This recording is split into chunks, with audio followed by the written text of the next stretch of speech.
Annan played a key role in the reconciliation process of the country after the violence that broke out after the disputed 2007 general election.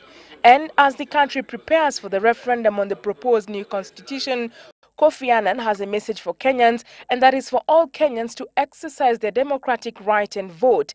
In the statement, Annan says that disagreement over a few paragraphs in the proposed constitution should not be allowed to divide the country. Annan urged voters not to base their decision on sectional and personal interests, but instead focus on what is good for Kenya. He lauded President Mwai Kibaki and Prime Minister Raila Odinga for what he termed as their patriotism, wisdom and leadership in pulling the country back from the precipice of 2008. President Kibaki and Prime Minister Raila Odinga clearly lead us in calling for peace.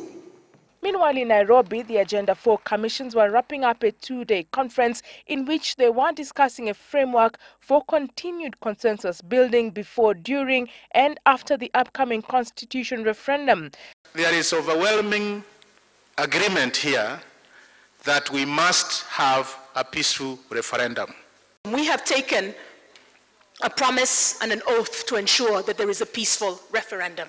The commissioners urged all Kenyans to accept whatever the outcome will be so that Kenya can move on as one country. If you hear anyone among you talking how they are going to attack another group because they are voting one way of the referendum, you must report this matter to the relevant authorities. Please do not keep it to yourself. If we end up with the kind of problems we had after 2005 or 2007, we might not even have a Kenyan state. If we are not willing to not be used as instruments of violence, then we won't have violence happening in this country.